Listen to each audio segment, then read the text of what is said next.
Mau beli lagi boleh? Enggak juga nggak apa-apa.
Dan berikutnya kami undang bintang tamu kita yang kami cintai, yang kami hormati, Pak D-nya dari Mas Fahri, drummer kita.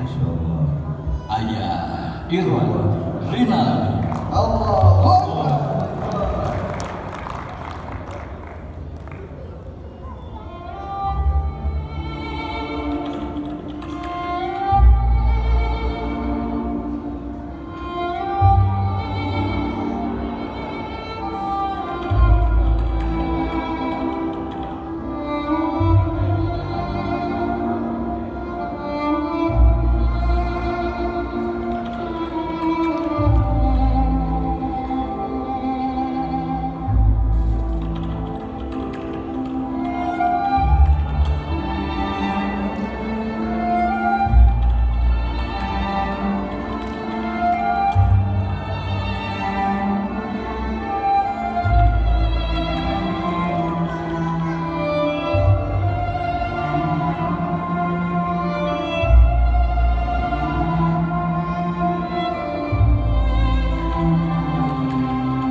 bunyi-bunyian yang di Gaza itu, ketika rumah yang hancur di Gaza itu, apakah Anda merasakan yang sama terjadi di dalam diri?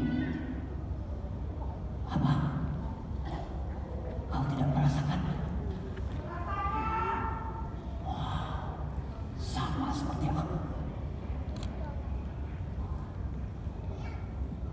1 tahun sudah aku menyaksikan jutaan jiwa kehilangan tempat tinggal di Gaza. 2 juta pengungsi di Gaza, 183 tempat penampungan diserang oleh laknatullah Israel. 100.000 tidak layak untuk digunakan. 25.973 anak-anak kehilangan kedua orang tua dan salah satunya.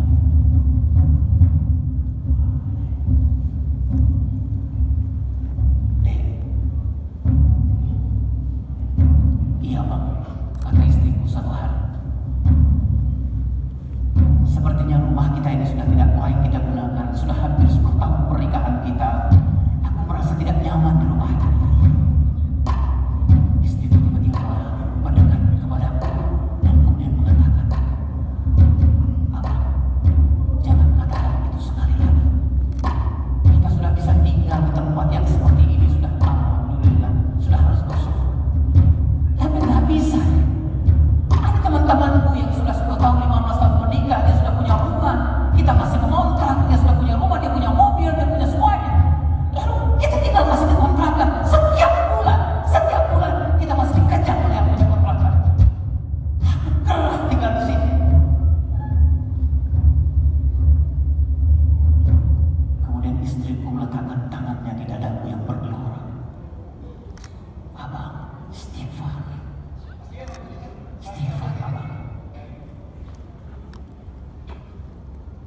Jangan abang katakan itu lagi. Aku bisa menangis kalau abang katakan itu lagi." Aku bilang, "Kenapa kamu nangis? Wajar kalau kamu pengen punya rumah yang baik, punya rumah yang nyaman, punya kamar yang udah AC-nya." Kemudian istri kemudian menekan dadaku dan kemudian mengatakan, "Ada sekian juta saudara kita di Palestina yang tidak berumah, Allah.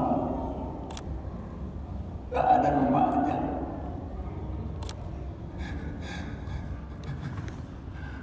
Aku tidak mau suamiku mengatakan itu.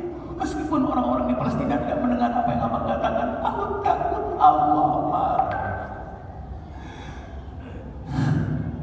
Kalau Allah marah, Allah cabut keberkahan dan rumah tangga ini. Kita hanya perlu sabar, bang. Seperti sabarnya sekian puluh ribu orang-orang di Palestina yang tidak punya rumah. Yang kalau hujan dia berhujan, kalau panas dia panas, yang rumahnya tidak ada atapnya. Tapi aku sebagai seorang laki-laki malu. Istriku semakin mendekat, kemudian membisikkan kepadaku, "Abang, jangan abang katakan itu lagi. Nanti Allah cabut keberkahan. Kita malu dengan saudara-saudara kita di Palestina. Tak punya rumah tapi tidak pernah mengeluh. Kita malu dengan Bunda Hajar. Begitu banyak peristiwa yang terjadi di Bunda Hajar dan Bunda Hajar tak pernah mengeluh."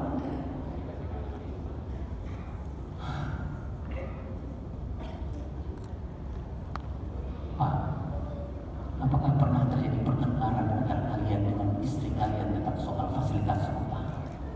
Apakah kalian pernah mengeluh soal rumah kalian yang masih ada, masih enak untuk ditinggalkan? Ibu, apakah pernah engkau mendengar suami mengeluh tentang rumah, tentang kontrakan?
Sebagai seorang suami, minta maaf kepada kamu sekali.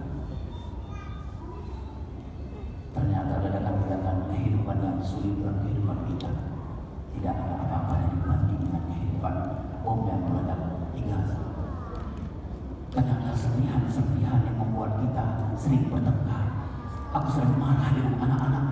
Aku sering membuli anak. Aku sering berkata kasar kepada kamu. Gak ada apa-apa yang dibanding dengan bom yang meledak di Gaza. Jumlah 6 kali lipat bom yang diledakkan di Yerusalem. Aku mendengar sekarang seperti ada bom yang meledak di dalam jantung bapak dan ibu di sini. Bom yang kemudian kita simpan, kita buatkan, dan 1 tahun ke depan kita akan meledakkan di kepalanya sampai laknatullah. Simpan bom itu dalam hati, wahai perempuan muslimah. Wahai bapak-bapak, pegang tangan anak-anak, ajarkan anakmu ketangguhan. Kalau dia belum makan siang jam 12 malam, kalau dia makan 9, ada banyak saudara di Gaza yang hampir 2 hari tidak makan.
Sebelum masjid yang ditanamkan dekat rumah kita itu hancur segede seperti di Palestina.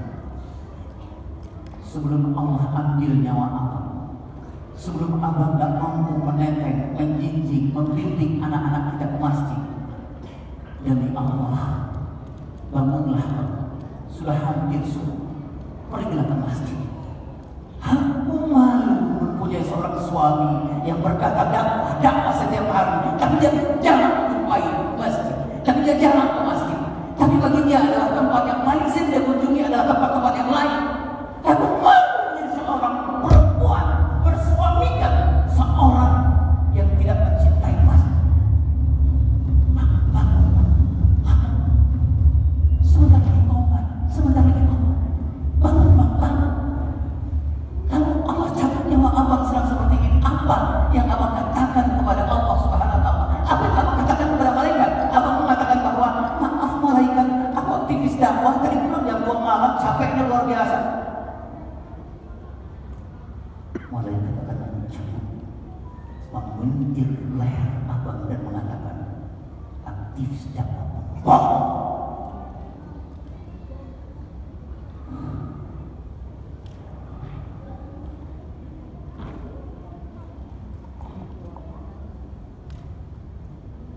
Sudah 1 tahun hancurlah tempat ibadah, 865 masjid Iqom, 811 masjid hancur total, 3 gereja, 206 situs masjid yang sudah dihancurkan. Apalagi 1 tahun sudah aku menyaksikan apalagi yang di Gaza.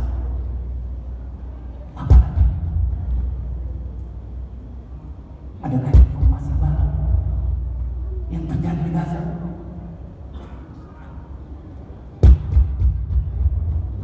Hancurnya tempat ibadah. Oh, aku tunggu sekarang. Apakah masjid itu akan dibom lagi? Meskipun tidak ada di tempat masjid.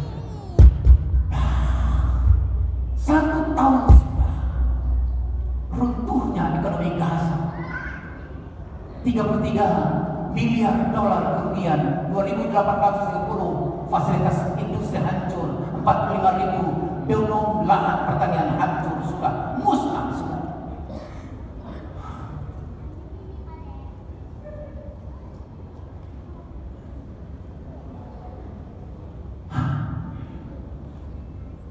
Hari ini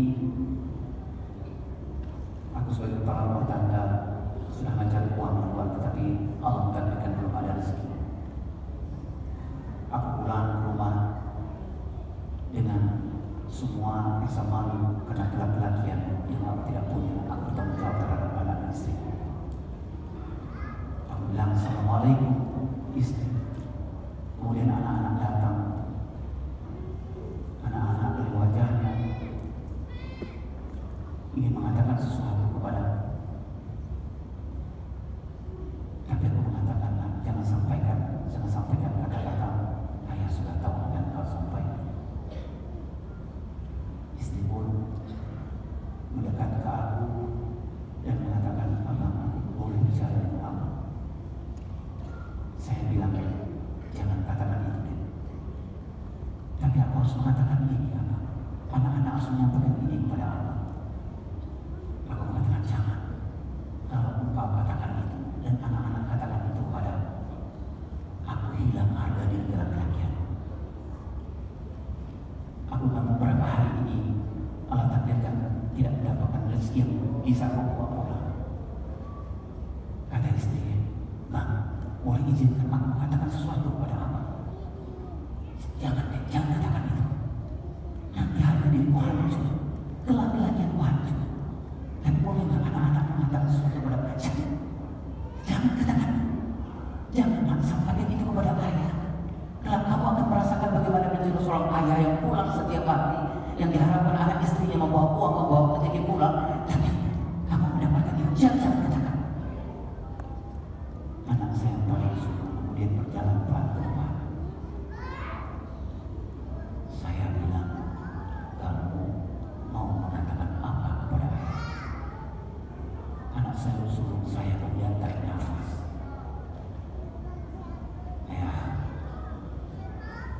aku mewakili adik-adik dan ibu mau menyampaikan kepada ayah.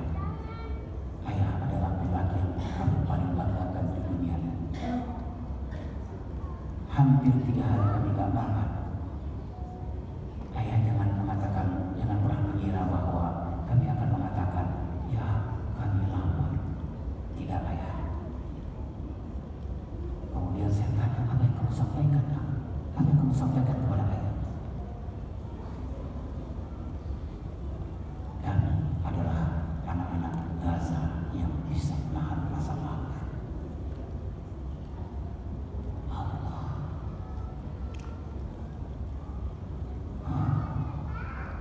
1 tahun sudah untuknya sistem kesehatan. 808 syuhada, 717 tenaga kesehatan terluka, 34 rumah sakit, 80 pusat kesehatan hancur, 12.000 orang butuh perawatan medis, perawatan mendesak, 3.500 anak Gaza terancam akibat kekurangan gizi. Ibu, kalau anakmu flu, kenapa ingin menjadi pertengkaran dengan suamimu? Kenapa jadi salah-salah dengan suami? Hanya flu biasa. Ibu, kalau anakmu hanya terluka ketika dia bermain dengan temannya, kenapa ini jadi persoalan besar? Padahal itu adalah satu proses tumbuh kembang yang Allah takdirkan buat anak. Ayah, kalau anakmu bermain dengan teman-temannya, kemudian dia ada perselisihan, kemudian dia bertengkar dan berkelahi, kenapa kamu sebagai manusia? Ayah, kalau kamu melihat anak-anakmu bermain, berlari-lari, kemudian dia terjatuh, tersungkur. Kenapa kau merasa ada hari kiamat? Hanya luka dan darahnya tidak menetes. Padahal dasar itu anak-anak, kalau dia sakit, bukan dia sakit hanya karena flu. Bagi mereka flu bukan persoalan lagi. Bagi mereka luka, nganga sedikit bukan persoalan lagi.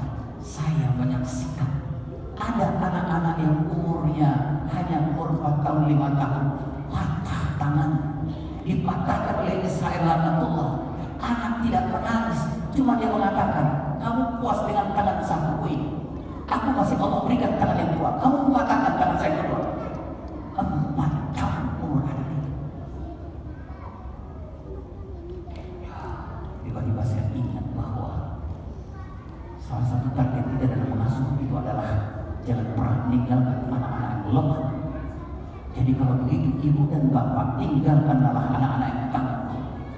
Kalau dia terlambat makan siang, dia menangis, jangan perlu dipikirkan benar persoalan itu.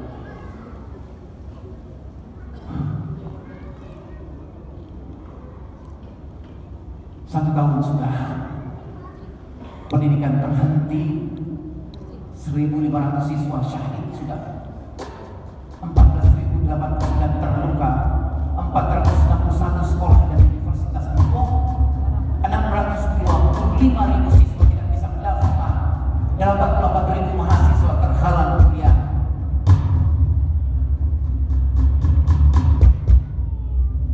Aku yakin ada guru di sini. Aku yakin ada yang mempunyai yayasan yang mengelola sekolah di sini.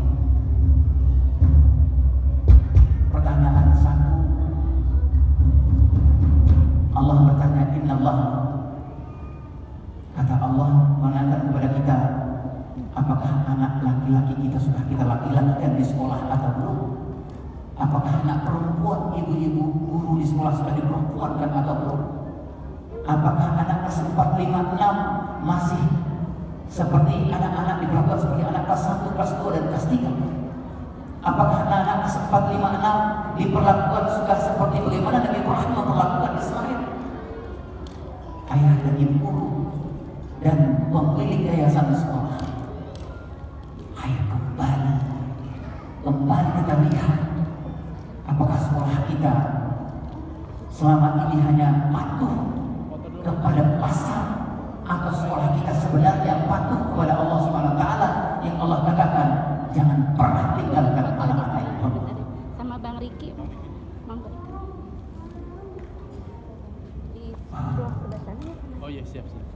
Karena kan yang ada Bang Afan ya. Adakah informasi yang lain yang bisa kita sampaikan? 1 tahun sudah pendidikan terhenti. Itu nanti saya bukan. Ada informasi yang lain yang bisa baca, yang bisa disampaikan. 1 tahun sudah.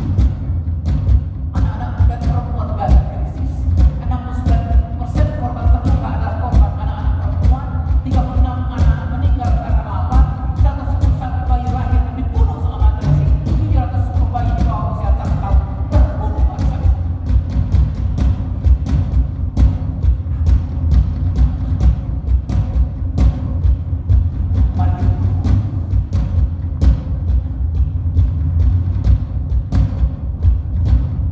Mari kita berdoa di dalam hati, tekadkan di dalam hati dengan orang-orang, dengan saudara-saudara kita yang terbunuh, syahid, sakit dan lain-lain.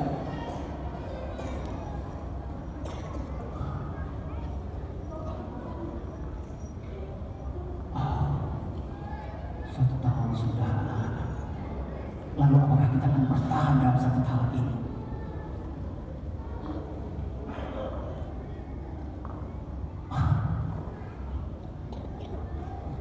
Apa yang terjadi? Ya Allah.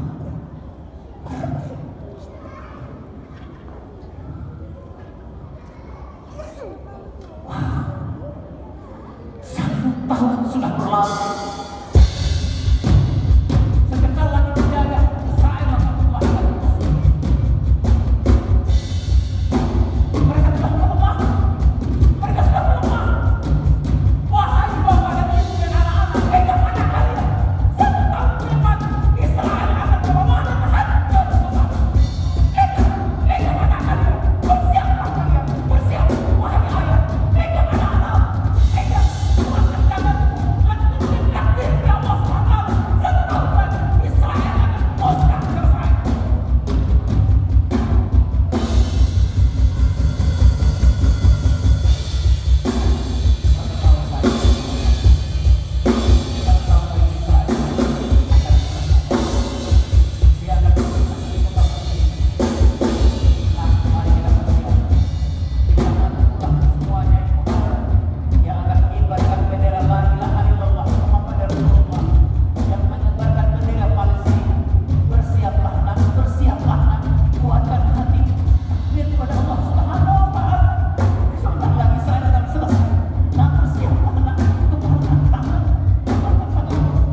inilah persembahan saya dari anak saya dan cucu saya.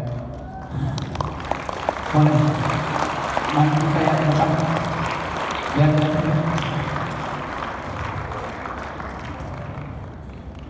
perjalanan kita masih panjang Mas Budi.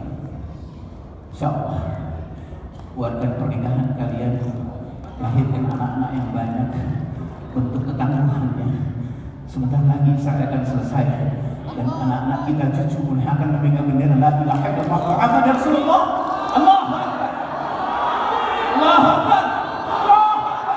Allahu Akbar. Allahu Akbar.